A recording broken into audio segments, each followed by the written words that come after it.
Still tuned into Midcap Radar on CNBC-TV18. Gulf Oil Lubricants, that stock is on our radar. The lubricants maker saw a 250 basis points cut in margins in the first half of this financial year.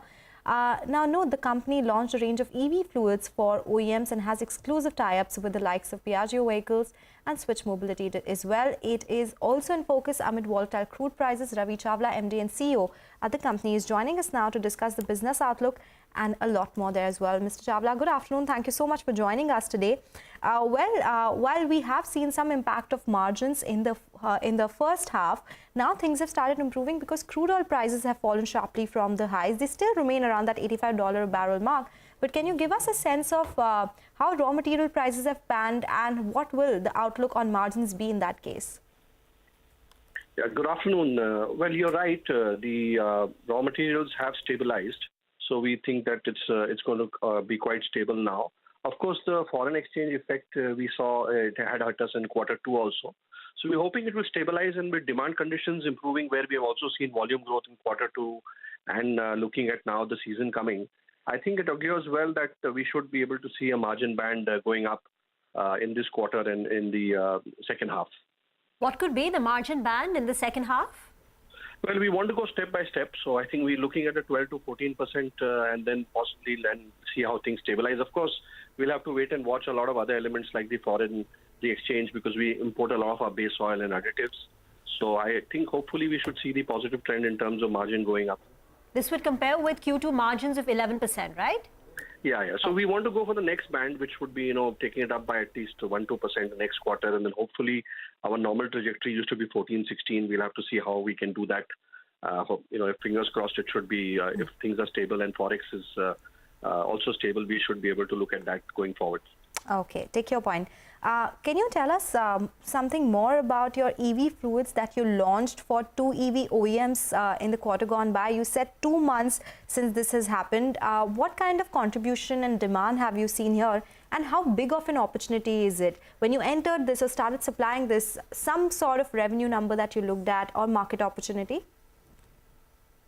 EV fluids, as you know, it's happening all over the world. We have a global range. So as the OEMs bring in EV products here, we are obviously there with their offering. The product is slightly different from lubricants. It has certain enhanced capabilities. So these are, I would say, seeding operations now. They're not going to be very big because the production will obviously pick up in years to come. So as a future, yes, EV fluids are there. We are developing all the products. We have it. But right now, it's really small numbers, but happy to have Piaggio and Switch with us. And we're also talking to a few more OEMs. So this would be, I think, a seeding kind of thing, not very high in terms of revenue, but definitely we have the portfolio which can meet the EV needs, both for cars, two-wheelers, buses, three-wheelers. So that's really where we want to look at the future growth in this. But you would be making a lot of investments to develop these EV fluids while the monetization is not immediate, right? So would you say that the margins today are depressed because of the kind of investments, R&D that you need to spend?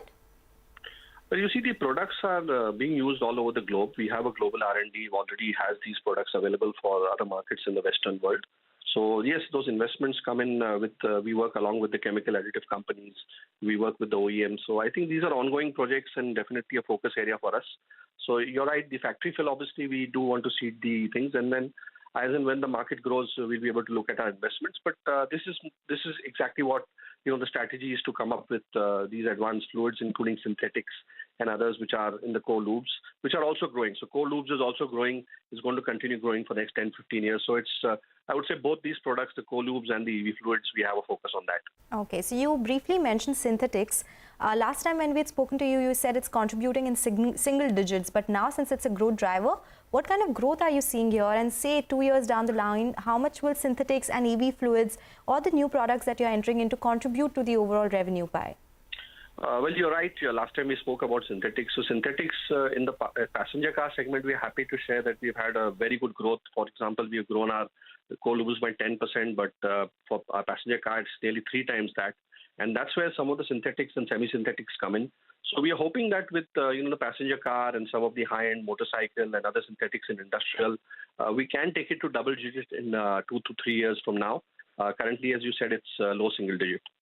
What's the overall volume growth that you've seen in the month of October and November? Well, October, November, we'll have to wait for the quarter results, but definitely we are seeing a good uptick in terms of volume. And July, August, September generally tends to be slightly low. Even then, we grew by 10% because of the monsoons.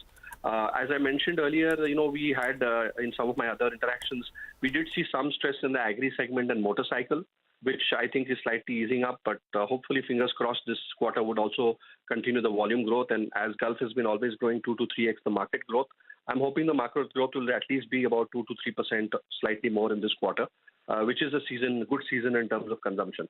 Okay. And what about the market share gains that you've spoken about? The company has been gaining market share every quarter. If you can give us a cumulative number as to how much of a market share gain have you seen already, and what is the number of distribution points right now? Will you be increasing that number as well? You see, coming to distribution, last 2-3 years, a lot of the outlets became dormant, the garages, and because of various closures and all. So we are definitely focused on increasing our distribution because our brand strength is quite high. We believe we are amongst the top 3 brands in terms of brand consideration, brand awareness. So we want to increase our touch points, which was 75,000 to 15% every half yearly kind of figure. So that's where our trajectory is. And in terms of market share, we've been growing. Our volumes have grown 20% H1 and 10% core lube volumes in quarter 2. So market, we believe, is growing 2-3% or slightly more, but we've been growing 2 to 3x that. So market share gain overall has been continuing for us, by, I would say, adding about 0.3, 0.4% market share in the segments we play in. Okay, 0.3 to 0.4% market share addition. Last question before we let you go, Mr. Chawla. You spoke about around 40 crore investments in the EV space earlier. Any more investments that you're planning, considering that this is a growing segment?